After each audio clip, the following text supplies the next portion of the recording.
Siz nasıl Karabağ'a girdiysek... Tek millet, tek bayrak, tek vatan, tek devlet. Türk'ün yolu Zengezur'dan, Karabağ'dan geçti. Բարև ձեզ, եթերում իրական Թուրքիան նախագիծն է։ Անտալիայի դիվանագիտական ֆորումը բոլոր մանրամասներով, ենթատեքստերով եւ բացահայտումներով։ Սկսենք նրանից, որ այս ֆորումը Թուրքիան կազմակերպում է միակ նպատակով՝ թուրքական դիվանագիտությունը, Թուրքիայի շահերը, Էրդողանի ազդեցությունը ցույց տալ եւ ընդլայնել։ Եվ սրան մասնակցում է Նիկոլ Փաշինյանի թիմը։ Այս անգամ եւս մեկնել են արտգործնախարար Արարատ Միրզոյանը, նրա տեղակալ Վահան Կոստանյանը, Փաշինյան-Էրդողան կարգավորման գործընթացում Փաշինյանի ներկայացուցիչ Ռուբեն Ռուբինյանը։ Ինչու է Հայաստանը մասնակցում մի ֆորումի, որը բնույթով հակահայկական է։ Ներկայացնելու Հայաստանի շահերը, հայտարարելով, թե կնախընտրեինք կենտրոնանալ ներկայի եւ ապագայի վրա, եւ սա հայտարարելով Թուրքիայում, որտեղ ներկայից ու ապագայից ավելի պատմությունն են կարևորում, պատմությամբ են հիմնավորում իրենց ներկան եւ ապագայի բոլոր իրավունքները։ Պատմությունն են օգտագործում բոլոր քաղաքական գործընթացներում։ Այլապես չէին պարտադրի Հայաստանին զոհաբերելով հայոց պատմությունը, մաքրել թուրքերին ցեղասպանի պատմական պիտակից։ Եվ միաժամանակ այդ նույն ֆորումի շրջանակում հենց հայերին մեղադրելով ադրբեջանցիների ցեղասպանություն իրագործելու մեջ, առանց հայկական պատվիրակությունից որևէ հակազդեցության։ Եթե Հայաստանի մասնակցության նպատակը թուրքական լրատվամիջոցներին հարցազրույցներ տալն ու Փաշինյանի դիրքորոշումները ներկայացնելն էր, ինչու էին այս ֆորումից մեկ ամիս առաջ Հայաստանի պետբյուջեից գումար ծախսում Հայաստանի քաղաքացիների հաշվին թուրք լրագրողներին Հայաստանում պտույտի բերելով։ Եթե Հայաստանը մասնակցում է թուրքական այս կրկեսին, ապա ինչ է ստանում փոխարենը։ Ինչու սա չի ներկայացվում որպես զիջում թուրքական կողմին, որն իրականում շահագրգռված է Հայաստանի մյուս բոլոր երկրների մասնակցությամբ, փոխարենը պատասխան զիջում ստանալու ակնկալիքով։ Անգամ հայկական կողմի ամենաբացահայտ ակնկալիքին սահմանը բացելու վերաբերյալ հստակ մերժում հնչեց, գումարած աջակցություն Բաքվի պահանջներին։ Անտալիայի դիվանագիտական ֆորումում հայկական պատվիրակության ձախողումը դիտեք իրական Թուրքիա նախագծի այս թողարկմանը։ Անտալիայում Արարատ Միրզոյանի թաքցված հարցազրույցը թուրքական 3 հեռուստաալիքներին ինչ կլինի Փաշինյանի խաղաղության օրակարգի հետ, եթե 2026-ին Փաշինյանը պարտվի ընտրություններում։ Desteğimiz var ama dünyadaki hiçbir şey sınırsız değil. Նոր բացահայտումներ Բաքու ուղարկված միջանցքային առաջարկից Հայաստանի տարածքով անցում առանց ֆիզիկական զննության, սկաներներով եւ էլեկտրոնային հայտարարագրերով։ Electronic scanners. Անտալիայի դիվանագիտական ֆորումում Թուրքիայի հրավիրած հյուրերի առաջ Ադրբեջանը Հայաստանին մեղադրել է ցեղասպանություն գործելու մեջ։ Անտալիա մեկնած հայկական պատվիրակությունից արձագանք չի եղել։ Gün gələcək və Qərbi Azərbaycanda Ալիևն ու Էրդողանը, Էրդողանն ու Ալիևի թորները, Ալիևն ու Էրդողանի ահաբեկիչը, Անտալիայի իրական երեսը։ Interim President of the Syrian Arab Republic. Եվ վերջում հարցազրույց այսօր ամերիկացի հետազոտող Ջոել Վելտկամփ։ Ինչու աշխարհի քրիստոնյաները լռեցին, երբ Արցախի քրիստոնյաները բռնապետերի ցեղասպանական ծրագրի թիրախում էին։ Արցախում եղածը հայոց ցեղասպանության շարունակությունն էր։ The Armenian genocide happened and the Armenian genocide is not over. Եվ այսպես, այսօրվա իրական Թուրքիան պատրաստվում էինք ներկայացնել Անտալիայի դիվանագիտական ֆորումի բոլոր մանրամասներով ժամանակագրական հերթականությամբ, բայց ապրիլի 13-ին ֆորումի վերջին օրը թուրքական իշխանական 3 հեռուստաալիքները հրապարակեցին Արարատ Միրզոյանի այս հարցազրույցը։ Իրական Թուրքիայի այս թողարկումը նկարահանում ենք ապրիլի 15-ին։ Հայաստանի արտգործնախարարությունն այս հարցազրույցի մասին ոչինչ չի հայտնում։ Միրզոյանի մեկ այլ հարցազրույց թուրքական մեկ այլ իշխանական ալիքի թարգմանել ու տեքստը հրապարակել են արտգործնախարարության կայքում։ Խնդիրներն է, որ հրապարակված հարցազրույցում Միրզոյանի համար խնդրահարույց ձևակերպումներ չկան, իսկ այսպես ասենք, թաքցված հարցազրույցը սկանդալային է։ Որոշ հատվածներ, ամենակարևոր հատվածները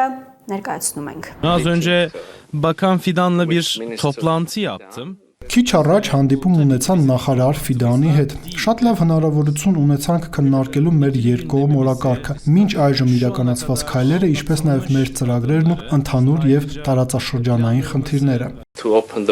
Üçüncü ülke vatandaşlarıyla Ermenistan ve Türkiye'de Մենք պայմանավորվել էինք բացել սահմանը երրորդ երկրների քաղաքացիների եւ դիվանագիտական անձնագրեր ունեցող քաղաքացիների համար։ Ցավոք, այս պայմանավորվածությունը դեռ չի իրականացվում, բայց երկու կողմերն էլ վերջապես գիտակցում են իրենց նպատակը։ ilişkilerin tamamen normalleştirmek olduğunun farkında. Buna diplomatik ilişkilerin kurulması ve tüm sınırın açılması da dahil. Այն է լիովին կարգավորել հարաբերությունները։ Սա ներառում է դիվանագիտական հարաբերությունների հաստատումը եւ սահմանների բացումը։ Ավելին, այսօր հետաքրքիր է։ Ես եւ նախարար Ֆիդանը պատվիրակությունների հետ խոսեցինք այն հնարավորությունների մասին, որոնք կարող են բերել նորմալացմանը։ Ինչ նկատի ունեմ, մեր երկխոսությունը չի սահմանափակվում դիվանագիտական հարաբերությունների հաստատումով կամ սահմանը բացելով։ Երկու երկրների միջև կարող է լինել առևտուր մեծ ծավալով։ Խոսեցինք նաև էներգետիկ նախագծերի եւ Transit imkanlarını da konuştuk. Bunlar da gündemimizdeydi. տարանցիկ հնարավորությունների մասին։ Մենք նաև խոսել ենք միջազգային հարթակներում գործակցության մասին, որովհետև երբեմն տեսնում ենք, որ օրինակ մերձավոր արևելյան խնդիրների վերաբերյալ մեր տեսակետները ավելի մոտ են, քան կարծում էինք։ Անկամ փոքր պայմանավորվածությունը, ինչպես նշում է Միրզոյանը, չի իրագործվում, բայց խոսում են ավելի մեծ ծրագրերի մասին, մեծ ծավալով առևտրի մասին, այստեղ Հայաստանին սպառնացող վտանգներ իրականում ավելի մեծ են, էներգետիկ գործակցության մասին։ Թուրքիան տասնամյակներ շարունակ իրականում փորձում է փակել Հայաստանի ատոմակայանը, Հայաստանում ստեղծել էներգետիկ ճգնաժամ։ Մյուս կողմից թուրք-ադրբեջանական էներգետիկ տարանցիկ ենթակառուցվածքները շրջանցում են Հայաստանը։ Մերձավոր արևելյան խնդիրների վերաբերյալ, որ մոտեցումները մոտ են։ Որ մոտեցումներն են մոտ։ Հիմնական սիրիական ուղղությամբ Հայաստանի որ շահից է բխում Սիրիայի Թուրքիայի ձեռքի տակ անցնելը, թե օրինակ Իսրայելի հարցում, որն Ադրբեջանի զենքի գլխավոր մատակարարների թվում է, կամ գուցե հայաշատ Լիբանանի, ուր եւս Թուրքիան փորձում է ձեռքը դնել։ Այնուհետև թուրք լրագրողը հարցնում է Փաշինյան-Ալիև համաձայնագրի մասին։ Կարող են այն ստորագրել Türkiye'yum. İmza töreninin yeri ve tarihini belirlemek için görüşmelere başlamayı teklif ettik. Ancak ne yazık ki Azerbaycan konuyu biraz farklı değerlendiriyor. Մենք առաջարկում ենք բանակցություններ սկսել ստորագրման արարողության վայրն ու ժամկետը որոշելու համար։ Ցավոք Ադրբեջանը խնդրին մի փոքր այլ կերպ է մոտենում։ Նրանք կարծում են, որ ստորագրելու համար Հայաստանը պետք է լրացուցիչ քայլեր անի։ Միրզոյանը բավական երկար եւ մանրամասն բացատրում է Մինսկի խումբը լուծարելու Հայաստանի սահմանադրությունը փոխելու Ադրբեջանի պահանջներին ի պատասխան Փաշինյանի մոտեցումները։ Լրագրողը կրկնում է հարցի իր եւ Թուրքիայի համար կարևոր մասը։ Yani ne anlamalıyız? Hala müzakere mi ediyorsunuz? Ուրեմն ինչ հասկանանք, դուք դեռ բանակցում եք, կա ստորագրման ամսաթվի եւ վայրի առաջարկ, կարող է դա Թուրքիայում լինել։ Kısmını unuttum. Sorunun o kısmını unuttum. Çünkü bu önemli diye düşünüyorum. Çünkü herkesin süreci tüm ayrıntılarıyla anlaması gerekiyor. Yoksa Այո, կներեք, ես մոռացել էի հարցի այդ հատվածը, որովհետև կարծում եմ, որ սա կարևոր է։ Բոլորը պետք է հասկանան գործընթացը իր բոլոր մանրամասներով։ Այո, դեռ բանակցում ենք, որովհետև այլ ելք չունենք, բանակցություններին այլընտրանք չունենք։ Եթե մենք ունենք խաղաղության օրապկարգ, պետք է բանակցենք։ yer meselesine gelirsek aslında çok da önemli değil. Sınırda imzalanması gibi bir fikir var. Bazı başkentler de bu konuda ev sahipliği teklifinde bulundu. Hiçbir şeyi dışlamıyoruz. Ինչը վերաբերվում է ստորագրման վայրին, ապա դա իրականում այնքան էլ կարևոր չէ։ Սահմանին ստորագրելու գաղափար կա։ Որոշ մայրաքաղաքներ առաջարկել են հյուրընկալել այդ արարողությունը։ Մենք ոչինչ չենք բացառում, մենք չենք անտեսում ոչ մի հնարավորություն։ Սա նշանակում է, որ Միրզոյանը չի բացառում Փաշինյան-Ալիև համաձայնագիրը Թուրքիայում ստորագրելու հավանականությունը։ Թուրք լրագրողը հարցնում է սահմանին էսկալացիայի հնարավորության մասին։ Esas sorun bence esas sorunun bu olduğunu düşünüyorum. Anayasa, Minsk grubu veya başka bir detay değil. Bazen sorunun şu olduğunu düşünüyoruz, şöyle hissediyoruz. Azerbaycan Ermenistan'la barış inşa etmek istemiyor. Կարծում եմ, որ հիմնական խնդիրը Հայաստանի սահմանադրությունը, Մինսկի խումբը կամ այլ դետալը չէ։ Երբեմն մենք մտածում ենք, զգում ենք, որ Ադրբեջանը չի ցանկանում խաղաղություն հաստատել Հայաստանի հետ։ Ես չգիտեմ, թե ինչ հաշվարկներ կան սրա ետևում, բայց մենք նման մտահոգություն ունենք։ Ավարտին ենք հասցրել բանակցությունները, բայց կարծես թե չեն ուզում ստորագրել խաղաղության պայմանագիրը։ Չգիտեմ, այլ մարտավարություններ կարող են լինել։ Մենք շատ կոնկրետ եւ լուրջ առաջարկներ ենք արել, սակայն դրական պատասխան չենք ստացել եւ զգում ենք, որ նրանք չեն ցանկանում ավարտին հասցնել նորմալացման այս գործընթացը։ Նրանք չեն ցանկանում խաղաղություն կառուցել։ Ve bizdeki his şu. Onlar bu normalleşme sürecini tamamlamak istemiyor. Barışı inşa etmek istemiyorlar. Üstelik zaman zaman da bunun üstüne sahada gerilimin tırmanma işaretlerini de görüyoruz. Ավելին, ժամանակ առ ժամանակ լարվածության աճի նշաններ ենք տեսնում։ Լարվածության այս սրումը Ադրբեջանի ղեկավարության հայտարարություններն է եւ ցավոք տեղում փաստացի լարվածության վերածվելու ներուժ ունի։ Օրինակ Հայաստանի քաղաքացիները հիմնականում կարծում են, որ Ադրբեջանը nor հարձակումներ է ծրագրավորում եւ կարող է փորձել հետգրավել մեր ինքնիշխան տարածքների մի մասը։ Bakarsanız şunu görürsünüz.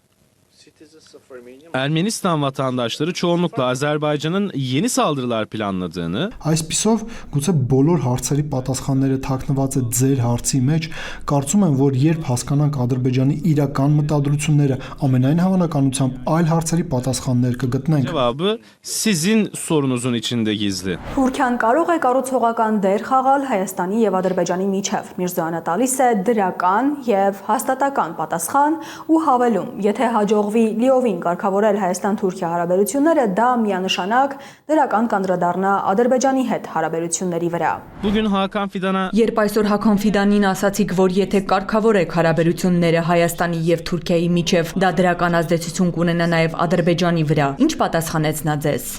size ne yanıt verdi? Հավանաբար լավ կլինի վաղը այդ մասին հարցնել իմ թուրք գործընկերոջը, իսկ եթե պատասխան ստանաք, խնդրում եմ կիսվեք ինձ հետ։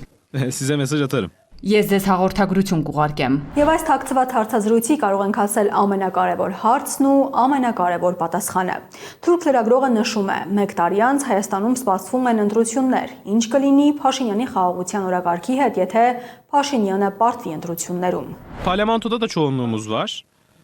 Ancak zaman geçtikçe ve hükümetimiz normalleşme sürecinde somut sonuçlar elde edemezse Մենք մեծամասնություն ունենք խորհրդարանում, սակայն քանի որ ժամանակը անցնում է եւ մեր կառավարությունը չի կարողանում կոնկրետ արդյունքներ հասնել կարգավորման գործընթացում, նույնիսկ նրանք, ովքեր հավատում են խաղաղության օրակարգին, կարող են հարցնել. լավ, խաղաղության օրակարգը լավ է հնչում, բայց միայնակ խաղաղություն չես կարող կառուցել։ Հարևանները կարծես չեն կիսում խաղաղ եւ բարգավաճ տարածաշրջանի նույն տեսլականը։ o zaman bu da şu anlama geliyor. Benim için senin barış gündemini desteklemek, yarın da bunu sürdürmek mantıksız geliyor. Bunu söylüyorum çünkü desteğimiz var ama dünyadaki hiçbir şey sınırsız değil. Elbette işler değişebilir. Սա նշանակում է անտրամաբանական է, որ ես պաշտպանեմ ձեր խաղաղության օրակարգը եւ շարունակեմ դա անել վաղը։ Ես սա ասում եմ, որովհետեւ մենք աջակցություն ունենք, բայց աշխարհում ոչինչ անսահմանափակ չէ։ Իհարկե, ամեն ինչ կարող է փոխվել, բայց պարզ է նաեւ, որ եթե նորմալացման գործընթացի արդյունքում հասնենք, օրինակ, խաղաղության համաձայնագիր ստորագրվի, տրանսպորտային ենթակառուցվածքը բացվի, առևտուր սկսվի, մարդիկ նորից սկսեն շփվել, եթե լուծվեն հումանիտար հարցերը, դա բնական եւ բնականon կդարձնի հարաբերությունները։ Bence şu anda böyle bir fırsat penceresi var. Կարծում եմ, որ այս պահին նման հնարավորության պատուհան կա։ Անցյալի համեմատ այս հնարավորության համար ավելի շատ հանրային աջակցություն կա։ Այդ իսկ պատճառով մեր առաջ ընտրության հնարավորություն կա։ Արդյոք մենք կենտրոնանում ենք խոչընդոտների վրա, պատմության եւ անցյալի վրա, թե կենտրոնանալու ենք այսօրվա վրա եւ կառուցելու ենք ավելի լավ ապագա։ Մենք պետք է այս որոշումը կայացնենք միասին։ Սա պարզ ձևակերպմամբ նշանակում է, որ եթե սրանից առաջ միայն վերլուծություններ կային այն մասին, որ Փաշինյանն Ալիևի հետ խաղաղության պայմանագիրը փորձում է ստորագրել ամեն գնով իր խաղաղության օրակարգով վերընտրվելու համար, ապա հիմա Արարատ Միրզոյանը ամենաբաց կերպով օգնություն է խնդրում Թուրքիայից եւ Ադրբեջանից։ Փաշինյանի իշխանությունը սպասվող ընտրություններում փրկելու համար։ Այլապես կա հնարավորություն, որ Թուրքիան եւ Ադրբեջանը կարող են կորցնել Փաշինյանի հետ խաղաղության պայմանագիր կոչվածը ստորագրելու ենթակառուցվածքները, ասել է թե միջանցքը բացելու հնարավորությունը։ Եվ փաստացի Միրզոյանը բաց տեքստով խոստովանում է, որ Փաշինյանը պատրաստ է գնալ Ադրբեջանի եւ Թուրքիայի առաջ համահայկական ու կենսական նշանակություն ունեցող այս սիճումներին Հայաստանում իշխանությունը պահելու համար։ Թեև հենց նույն Միրզոյանն էր նույն հարցազրույցում րոպեներ առաջ խոսում այն մասին, որ Ադրբեջանն ունի գաղտնի մտադրություններ եւ չի ցանկանում ավարտին հասցնել խաղաղության համաձայնագիր կոչվածը։ Հիմա վերադառնանք Անտալիայի դիվանագիտական ֆորումի սկիզբ, առաջին զարգացումները Հայաստանի եւ Թուրքիայի հատուկ ներկայացուցիչների շուրջ էին։ Քլչի հետ հանդիպումից հետո Ռուբինյանն X-ի իր հարթակում գրել է, որ լավ քննարկում են ունեցել Հայաստան-Թուրքիա կարգավորման շուրջ։ Կարևոր հայտարարություններն արել է Էրդողանի ներկայացուցիչը, նախ հաստատելով նախկին մերժումը։ Հայաստան-Թուրքիա սահմանը բացելու մասով առաջընթաց չկա, ժամկետ չկա։ Սա կարևոր է, եթե հիշենք, թե ինչ էր տեղի ունեցել այս նույն Անտալիայի դիվանագիտական ֆորումի ընթացքում 1 տարի առաջ։ When it comes to Armenia, we are ready to have fully normalized relations. Հայաստանը պատրաստ է ունենալ ամբողջությամբ կարգավորված հարաբերություններ, ապաշրջափակված կոմունիկացիաներ, բաց սահման Թուրքիայի հետ հենց հիմա, վաղը։ Եթե Սերդարը համաձայնի, մենք կարող ենք դրա մասին հայտարարել հենց հիմա։ Հուսով եմ նա կհամաձայնի եւ մենք այս ֆորումը կդարձնենք պատմական։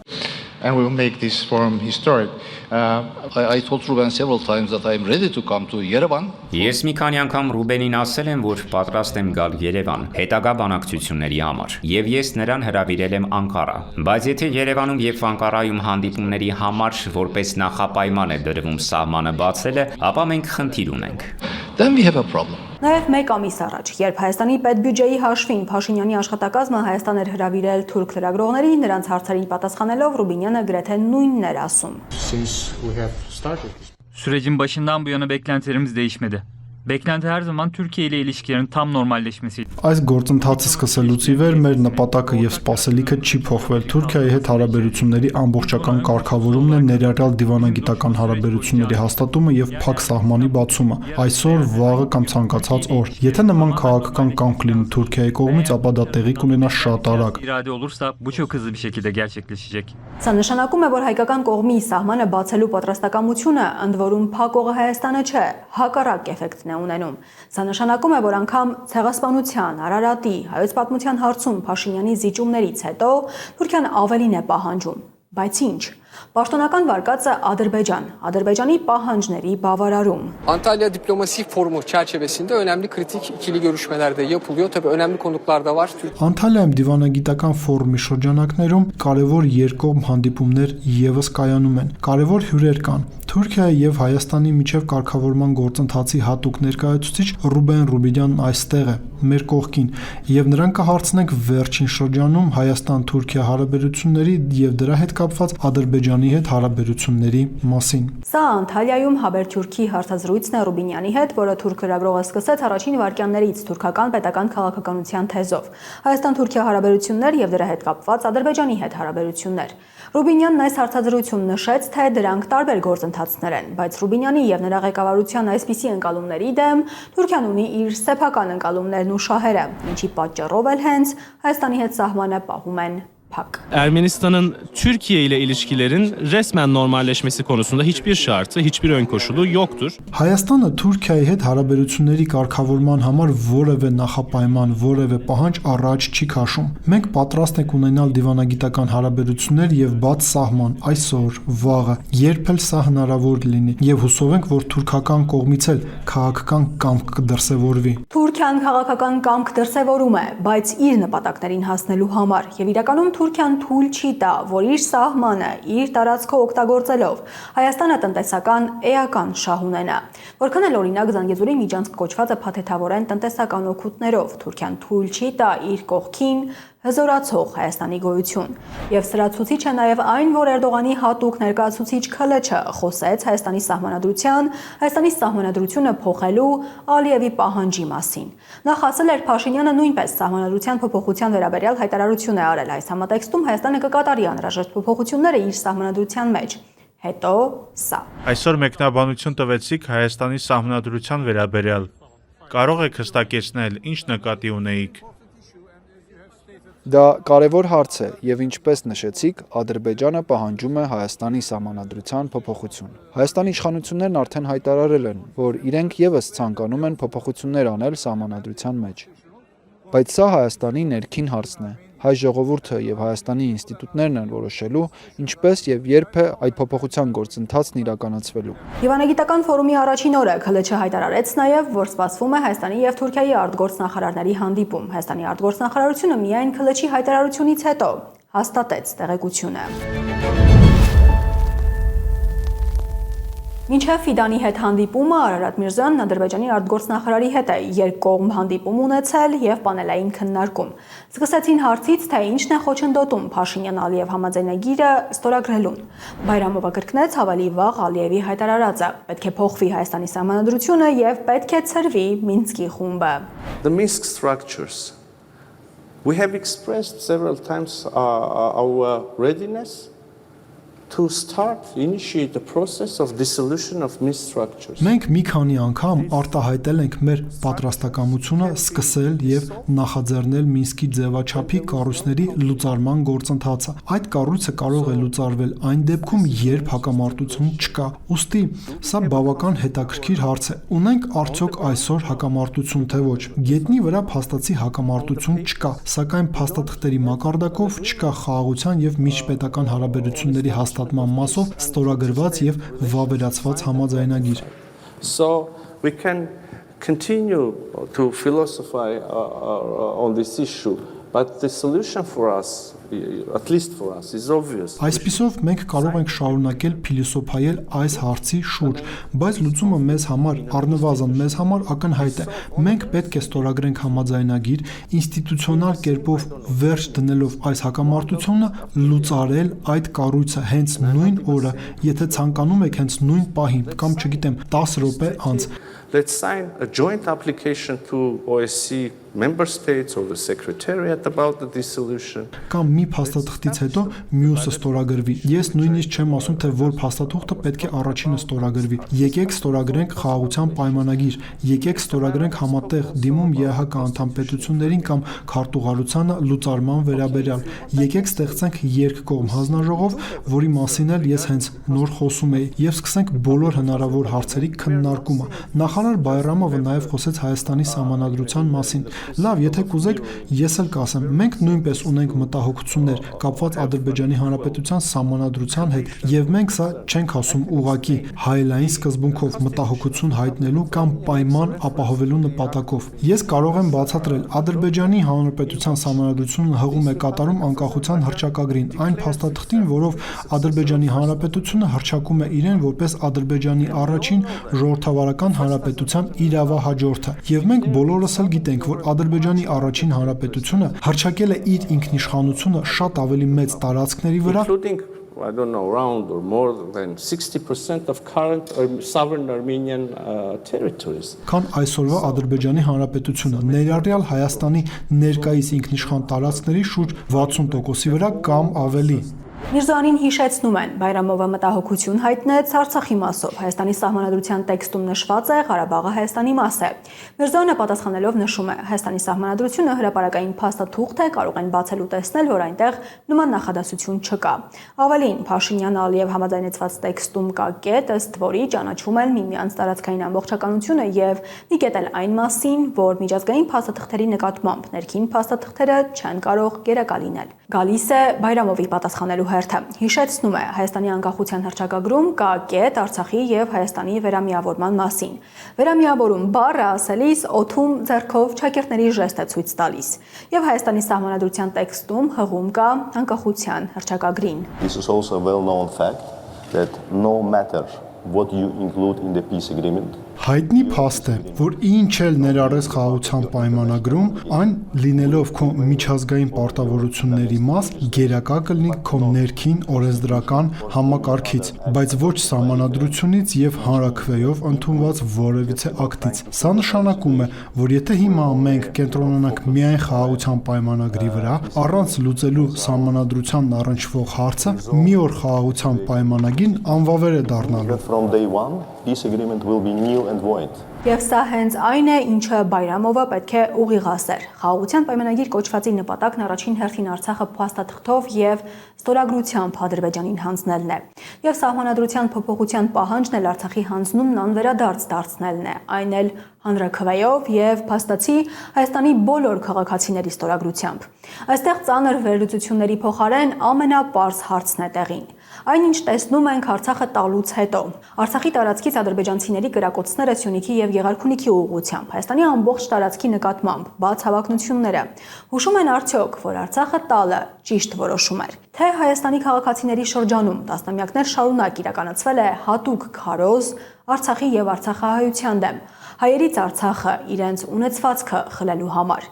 Միրզոյանն ու Բայրամովը շարունակել են իրենց քննարկումը, անդրադառնալով նաև Սյունիքով Բաքվի պահանջած միջանցքին եւ Միրզոյանի բացահայտումը Հայաստանի տարածքով միջանցք կոչվածի վերաբերյալ։ We just made the proposal to Azerbaijan regarding connectivity. Մենք վերջերս առաջարկ ենք արել Ադրբեջանին հաղորդակցությունների հաստատման վերաբերյալ, համաձայն որի նրանք հասանելիություն կստանան մեր երկաթուղային ենթակառուցվածքներին, իսկ մենք հասանելիություն կստանանք նրանց տարածաշրջանային երկաթուղային ենթակառուցվածքին։ And we suggested to use, I don't know, modern technologies there, electronic scanners, which will allow us to avoid physical check of the goods, of the cargo, to use electronic declarations. Եվ մենք առաջարկել ենք կիրառել ժամանակակից տեխնոլոգիաներ, կան էլեկտրոնային սկաներներ, որոնք թույլ կտան մեզ խուսափել ապրանքների, բեռների ֆիզիկական զննումից, կիրառել էլեկտրոնային հայտարարագրեր, որոնք կարող են փոխանակվել համապատասխան կառույցների միջև։ Սա թույլ կտա առավելագույն արագությամբ իրականացնել անցումը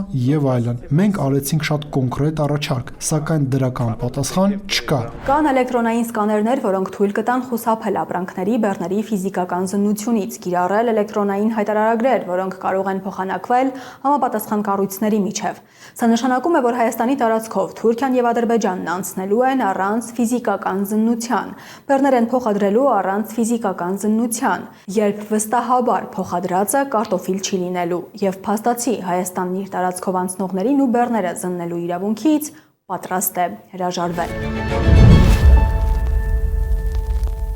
Անտալիայի դիվանագիտական ֆորումում Հայաստանի ներկա տարածքի վրա աչք դրած ադրբեջանցիների իսկական կուտակում էր։ Այս ֆորումը Ադրբեջանն օգտագործել է բոլոր կարողություններով իր այսպես կոչված արևմտյան Ադրբեջան պլանն առաջ մղելու համար։ Բաքվի մեջլիսի падգամավոր Ազիզ Ալաքբարլին, որը ներկայացնում է արևմտյան Ադրբեջանի համայնք կոչվածը,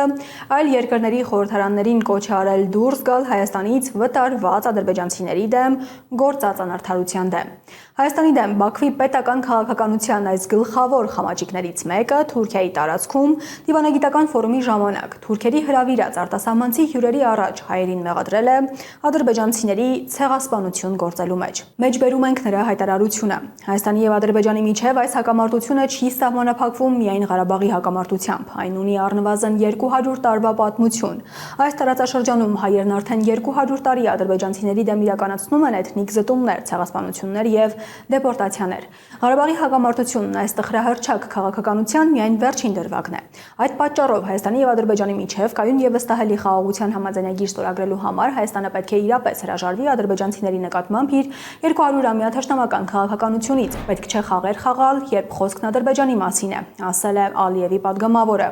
Եվ նա բացատրել է, թե ինչ նկատի ունի առավելագույն պարզության համար դա եւս կարդանք։ Նախ Հայաստանը պետք է հրաժարվի Ադրբեջանի նկատմամբ իր ունեցած բոլոր տարածքային հավակնություններից եւ դրա համար պետք է փոխի իր սահմանադրությունը։ Երկրորդ, որպես Ղարաբաղյան պատերազմի բաղադրիչ մաս պետք է ճանաչի 1987-91 թվականների ընթացքում այսպես կոչված արևմտյան Ադրբեջանից նկատի ունի Հայաստանի տարածքից արտաքսված ադրբեջանցիների վերադարձի իրավունքը եւ ապահովի նրանց այդ իրավունքի իրացումը, այն էլ ոչ թե խոսքով, այլ գործով։ Ու անգամ թիվ են նշում, թե քանի ադրբեջանցի իբր Հայաստան վերադառնալու իրավունք ունի, ավելի քան 300,000, եւ սա նշանակում է, որ նվազագույնը 300,000 ադրբեջանցի է ծրագրում Ալիևն ուղարկել Հայաստան։ Այս ծրագիրը Բաքուն սկսել է մեծ աղմուկով իրագործել Արցախի տարածքն օկուպացնելուց անմիջապես հետո։ Այն ինչ հիմա հայտարարում է Ալիևի падգամավորը, նրա հանձնարարությունն է։ Ամեն ինչ սկսվել էր այսպես։ Այսօր այստեղ դեկտեմբերի 24-ին ձեզ եւս մեկ անգամ ուզում եմ ասել. մենք էլ արևմտյան ադրբեջանցիներն էլ երբեք չպետք է կորցնեն իրենց հավատը։ Հավատալու ենք եւ միաժամանակ քայլեր ենք անելու։ inanmalıyıq və eyni zamanda addımlar atmalıyıq, fəal olmalıyıq, işləməliyik və gün gələcək və Qərbi Azərbaycanda da Եվ կգա օրը մենք կվերադառնանք Արևմտյան Ադրբեջան։ Արևմտյան Ադրբեջանը մեր պատմական հողն է։ Սա նշանակում է Հայաստանի տարածքի փուլային օկուպացիա։ Անտալիայում էր նաև Բաքվի օկուպանտը։ Ալիևին Էրդողանն ընդունել է Անտալիա հասնելու վերջին օրը։ Բաքվի տարածած տեսանյութում ձայնը փակել են, չի լսվում, թե ինչ են խոսում, թուրքական կողմի տեսանյութում լսվում է։ Ինչպես ես եղբայր, շնորհակալություն, դուք ինչպես եք, ինչ կա չկա, ամեն ինչ լավ է, ինչպես անցավ գիշերը, հրաշալի։ Թուրքական կողմի տարածած պաշտոնական հաղորդագրության տեքստում կարդում ենք, որ Ալիևի հետ Էրդողանը խոսել է նաև Հայաստանի մասին։ Նախագահ Էրդողանը հայտարարել է, որ Ադրբեջանի եւ Հայաստանի միջև խաղաղ գործընթացը գոհացուցիչ է, որ Թուրքիան ցանկանում է Ադրբեջանին տեսնել որպես Հարավային Կովկասում խաղաղության ճարտարապետ եւ որ Թուրքիան նույնպես ուշադիր շարունակում է Հայաստանի հետ հարաբերությունների կարգավորման գործընթացը։ Սա մեջբերում էր թուրքական կողմի տեքստից։ Բաքվի տարածած հաղորդագրության տեքստում Հայաստանի մասով միայն նշված է, թե Ալիևն ու Էրդողանը քննարկել են Հարավային Կովկասը։ Եվ Բաքվում բուռն քննարկվում է, որ Ալիևն Էրդողանին հյուր է գնացել թորների հետ։ Ալիևի գլխավոր հանդիպումը Անտալիայում, սակայն Էրդողանի անձնական ահաբեկչի հետ էր։ Կամ Էրդողանի երկու ահաբեկիչները՝ Սիրիայի անցումային շրջանի նախագահն ու Ալիևը կողք կողքի։ Լուսանկարը սկանդալային է դարձել ու բուռն քննարկվում է արտասահմանցի լրագրողների շրջանում տարբեր ենթատեքստերով։ Արցախում Սիրիայից բերված զինյալներից մինչև Ադրբեջանի գազը Սիրիայի տարածքով Իսրայելին հասցնել։ Եվ իրական Թուրքիա նախագծի այս հատվածում հարցազրույց է։ Այսօր Ջոել Վելտկամփ, ամերիկացի հետազոտող, կոտրված Վահան Արցախյան 44-օրյա պատերազմի բազմաշերտ վերլուծություն գրքի համահեղինակ։ Ինչու աշխարհի քրիստոնյաներն Արցախում հայ քրիստոնյաների դեմ կատարվածին չարձագանքեցին այնպես, ինչպես կարող էին, ինչպես պետք է արձագանքեին։ Պատճառները նշելուց բացի կարևորում է, որ հայերն իրենք չլռեն իրենց հետ կատարվածի մասին, եւ ոչ միայն Արցախում, այլև ցեղասպանության վերաբերյալ, որովհետեւ համոզված է, որ այնինչ եղավ Արցախում այս տարածաշրջանից հայերին բնաջնջելու թուրքերի ցեղասպանական պատմական ծրագրի շարունակությունն է։ Եվ հետազոտողի խոսքից պարզ է դառնում, որ Արցախում կատարվածի վերաբերյալ այնպիսի հեղինակավոր անձանց գնահատական է, ինչպիսին միջազգային քրեական դատարանի նախկին գլխավոր դատախազ Լուիս Օկամպոն է, իրականում թելադրող է միջազգային հանրության համար եւ այս ուղղությամբ աշխատանքը տեղին է։ Thanks for joining us. Thanks for your time. Of course, I was going to ask. Շնորհակալություն, որ միացել եք մեզ եւ իհարկե, ինչպես պայմանավորվել էինք, առաջին իսկ հարցս Արցախի մասին էր լինելու, բայց հիմա տեսնում եմ ձեր սենյակում Արցախի հանրապետության դրոշն ու ուղղակի ուզում եմ հարցնել. Ինչու է այն այդտեղ, ձեր սենյակում, եթե չեմ սխալվում, ինչպես տեսնում եմ, ձեր սենյակն է։ In your room, if I'm not mistaken, it's your room maybe. Yeah, this is my personal office where I do a lot of work for the organization I work for. Christian Solidarity International. Այո, սա իմ անձնական աշխատասենյակն է։ Աշխատում եմ միջազգային քրիստոնեական համերաշխություն իրավապաշտպան կազմակերպության համար, եւ ձեր հարցին պատասխանս հենց մեր կազմակերպության անունն է՝ Միջազգային քրիստոնեական համերաշխություն։ Մեր առաքելությունն է միավորել ամբողջ աշխարհի քրիստոնյաներին միմյանց օգնելու, պաշտպանելու, հավատալներին օգնելու ու պաշտպանելու նպատակով։ So for us, Nagorno-Karabakh, Artsakh is a symbol of survival, it's a symbol of freedom. Մեզ համար Լեռնային Ղարաբաղը, Արցախը քրիստոնյաների գոյատևման, ազատության խորհրդանիշ է։ Այն քրիստոնյաների, որոնք պահպանում էին իրենց ազատությունը, իրենց անկախությունը, նույնիսկ ցեղասպանության սպառնալիքի պայմաններում։ Ու թեև Լեռնային Ղարաբաղի ամբողջ բնակչությունն այժմ արտաքսվել է իր հայրենիքից, նրանք չեն հրաժարվել վերադառնալու եւ այնտեղ ազատ ապրելու նպատակից։ Եվ մենք նրանց կողքին ենք։ Մենք նույնպես չենք հրաժարվում այդ նպատակից։ They have not given up on their dream of returning to their homeland and living there freely, and so we aren't giving up on it either. There are many discussions on what happened in Nagorno-Karabakh. We have opinions that it was genocide or Տարբեր քննարկումներ ու կարծիքներ կան այն մասին, թե ինչ տեղի ունեցավ Լեռնային Ղարաբաղում, Արցախում։ Կարծիքներ կան, որ այնտեղ ցեղասպանություն է իրագործվել։ Կարծիք կա, որ կատարված է հայոց ցեղասպանության շարունակությունն էր, հատկապես հաշվի առնելով Թուրքիայի ուղիղ ներգրավվածությունը։ Ընդ որում այդ ես չեմ մեղադրում Թուրքիային կամ պնդում Թուրքիայի ուղիղ ներգրավվածության մասին։ Դրա կարիքն այլևս չկա։ Էրդողանն ինքը բաց հայտարարեց դա, ասելով, ինչպես մենք Ղարաբաղ մտանք, եւ այս ֆրազի շարունակությունն Իսրայելի մասին մասին էր։ Այս ֆրազից հետո այլևս կասկած անգամ չկա Արցախում հայերի հետ կատարվածին Թուրքիայի եւ Էրդողանի մասնակցության մասով։ Որոշ մասնագետներ կատարվածը նաեւ էթնիկ զտում են կոչում։ Բաքուն կեղծում է, թե իբր ազատագրել է այդ տարածքները։ Ձեր կարծիքն եմ ուզում հարցնել. ինչ կատարվեց Արցախում, Լեռնային Ղարաբաղում։ Yeah, what happened in Nagorno-Karabakh in September 2023 was a result of a plan that was designed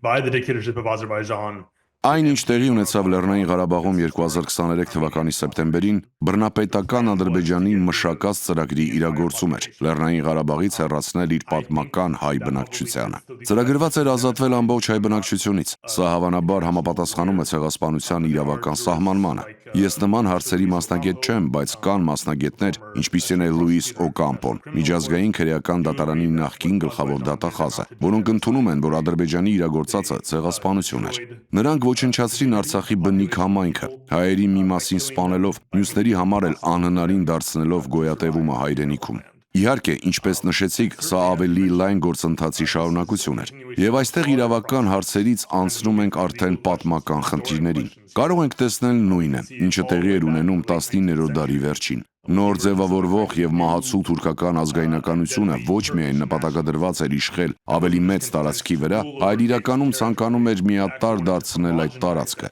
թուրքական եւ իսլամական ինքնություն կրող անձանցով։ Ահա թե ինչու դեռ 1890-ականներին սկսվեցին հայերի կոտորածները։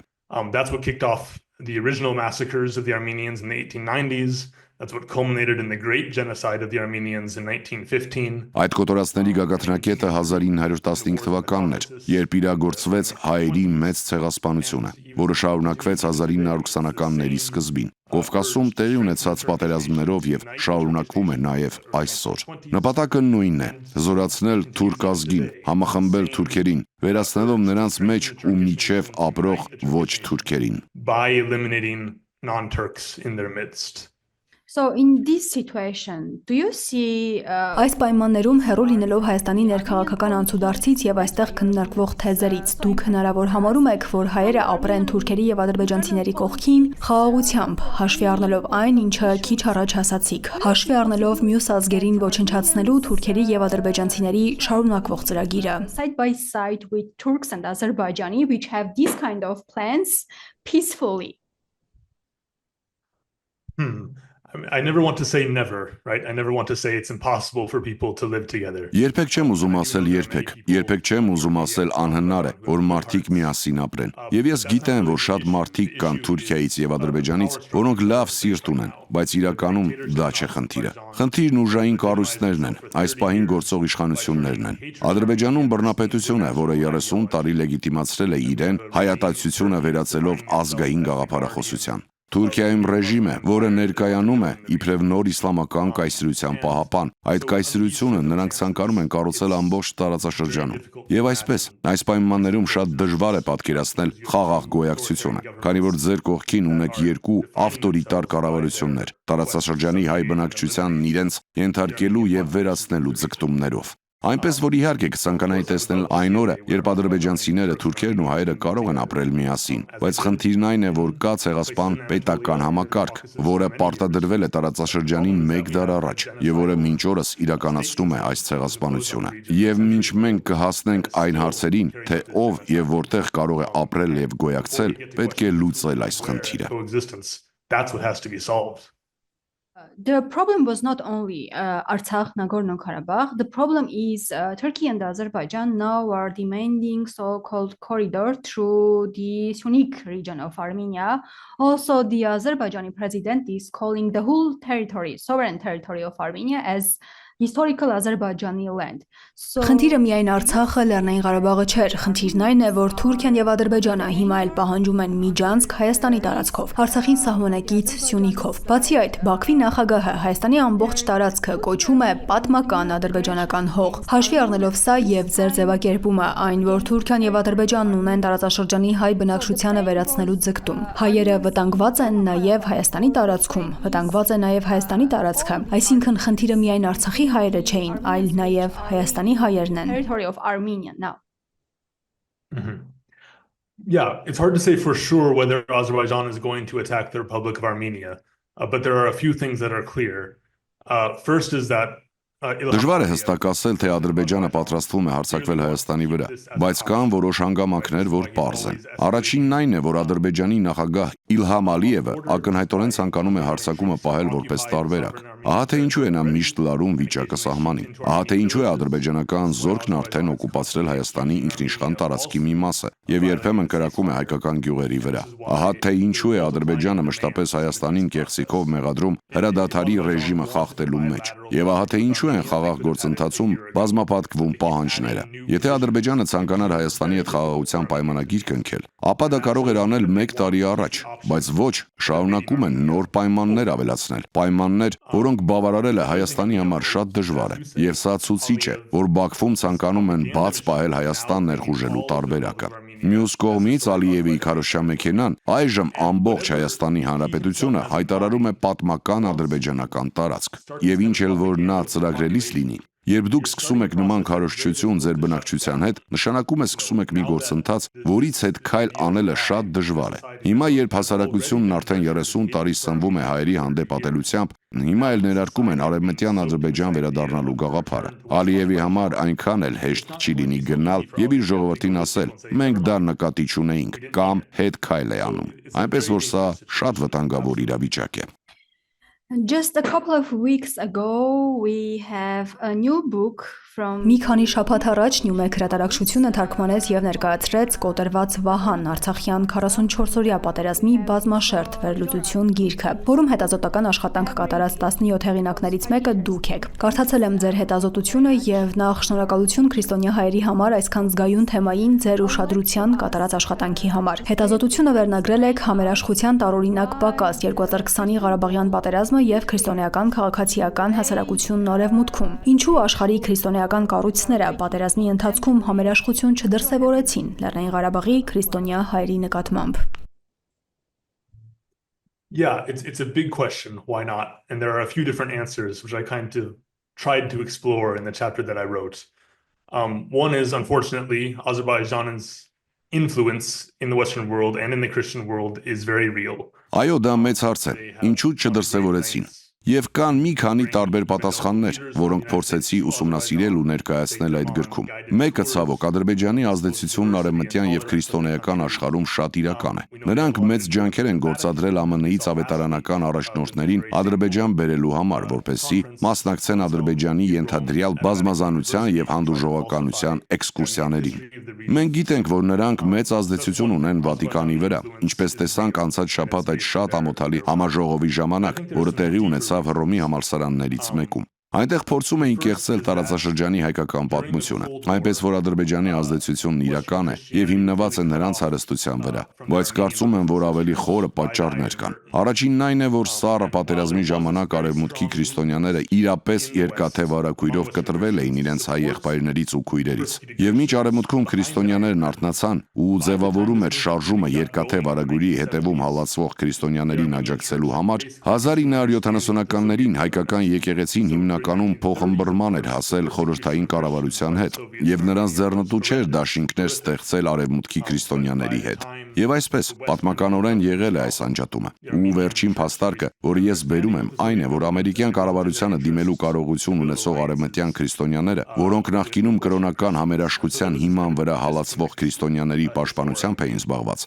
հիմա սկսել են պաշտպանել մարդու իրավունքները եւ հատկապես կրոնական ազդեցության իրավունքը։ Եվ դա իրավունք է, որն այնքան էլ հստակ չի համապատասխանում Լեռնային Ղարաբաղի հակամարտությանը։ Դուք չունեք ադրբեջանցի զինվորներ, որոնք պատռում են Աստվածաշունչը կամ զենքը դնում մարդկանց գլխին եւ ասում. պետք է դատապարտեք ձեր հավատքը եւ դառնաք իսլամադավան։ Դա տեղի չէր ունենում։ Նրանք պարզապես փորձում են ոչնչացնել ամբողջ քրիստոնյա բնակչությանը։ Nagorno-Karabakh conflict so clearly. You don't have Azerbaijani soldiers confiscating Bibles or putting pastors in prison or putting guns to people's head and saying you should denounce your faith and become a Muslim. That wasn't happening. They were just trying to destroy the entire Christian population. Եվ այսպես, ես կարծում եմ, որ արևմտյան քրիստոնյաների համար դժվար էր իրոք գլուխ առնել այս հակամարտությունից։ Մտածեցին, սա ինչ է, էթնիկ հակամարտություն է, ազգային, եւ իրականում չհասկացանք ինչ է։ Ոչ, սա չի համապատասխանում այն պատմություններին, որոնցով մենք դաստիարակվել ենք։ They thought, what is this? Is this ethnic? Is this national? we don't really understand what this is. This doesn't fit the stories that we were raised with. How would you recommend us to change this kind of mindset, this kind? Ինչպես կառաջարկեիք փոխել այս ընկալումները, այս մոտեցումները, կա փոխելու հնարավորություն, որ օրինակ հաջորդ նման իրավիճակում հայերի կամ ազգային այլ խմբի բարագայում to have more bold reaction. Արևմուտքի քրիստոնյաներն ավելի համապատասխան արձագանք դրսևորեն. Yeah, I think my main recommendation is just to engage. Իմ հիմնական խորհուրդը պարզապես շփվելն է, ներգրավվելը։ Այնքան շատ կոնֆերանսներ կան, այնքան հնարավորություններ կան արևմուտքի քրիստոնյաների հետ խոսելու այն մասին, թե ինչ է կատարվում Հայաստանում եւ ինչ է տեղի ունեցել Լեռնային Ղարաբաղում։ Արդեն 5 տարի աշխատում եմ այս ուղղությամբ եւ շարժ տեսնում եմ։ 5 տարի առաջ ԱՄՆ-ի քրիստոնեական աշխարհում ոչ ոք պատկերացում չուներ, թե ինչ է կատարվում Լեռնային Ղարաբաղում։ Այժմ դուք ունեք բազմաթիվ կազմակերպություններ, որոնք աշխատում են այդ ուղղությամբ Վաշինգտոնում։ Եվ սկսում ենք տեսնել, որ այս թեման ավելի շատ է հայտնվում քրիստոնեական լրատվամիջոցներում։ Մենք փորձում ենք անել ամեն ինչ մեր մասով, որպեսզի դա տեղի ունենա։ Քրիստոնյաներին ավելի զգայուն դարձնենք այս հարցում։ Բայց արևմուտքի քրիստոնյաները հայերից պետք է լսեն, որ առաջին քրիստոնյա ժողովուրդն են աշխարհում եւ կանգնած են գոյաբանական վտանգի առաջ, որ ենթարկվում են մոլորակի ամենադաժան բռնապետությունների հարձակմանը։ Սա ուղերձ է, որ հայերից պետք է հնարավորինս հաճախ հասնի արևմուտքի քրիստոնյաներին։ As often as possible. So if we keep silent, for example, on whatever happens. Սա նշանակում է, որ եթե մենք լռենք Արցախում պատահածի մասին, Ադրբեջանի հետ խաղաղության համաձայնագրի համար, and if we keep silent on the Armenian genocide issue as the Turkish government is demanding. Եթե մենք լռենք հայոց ցեղասպանության մասին, ինչպես պահանջում է Թուրքիան, Թուրքիայի հետ հարաբերությունների կարգավորման համար, աշխարհը եւս կլռի հաջորդ անգամ, եթե մեզ հետ կրկին փորձեն անել այն, ինչ արեցին 100 տարի առաջ, 5 տարի առաջ, 2 տարի առաջ, թե այնուամենայնիվ ճիշտ է, ինչպես պահանջում են, լռել մեզ հետ պատահած պատերազմի կոտորածի ցեղասպանության մասին եւ կարգավորված հարաբերություններ ունենալ Թուրքիայի եւ Ադրբեջանի հետ։ Որն է ճիշտ ճանապարհը ըստ ձեզ? Չէի ցանկանա խորհուրդներ տալ հայ ժողովրդին կամ Հայաստանի կառավարությանը։ Միայն ձեր կարծիքը։ I will say it makes our job at CSI much easier. Կասեմ, որ մեր աշխատանքը միջազգային քրիստոնեական համերաշխություն իրավապաշտպան կազմակերպությունում շատ ավելի է հեշտացնում, եթե Հայաստանի կառավարությունը խոսում է այս ամենի մասին։ Մենք հաստատ չենք լռելու։ Մենք շարունակելու ենք մարդկանց ասել, որ հայոց ցեղասպանությունը եղել է, որ հայոց ցեղասպանությունը չի ավարտվել եւ հայերը մեր աջակցության կարիքն ունեն, բայց մեր արդյունավետության ցուցանիշը մեծապես կբարձրանա, եթե հայերը նույն բանն ասեն։ But our effectiveness will be greatly enhanced if Armenians are saying the same thing. Շնորհակալություն հարցազրույցի համար։ Absolutely, anytime. Դուք դիտում եք իրական Թուրքիա նախագիծը, շնորհակալություն ուշադրության համար։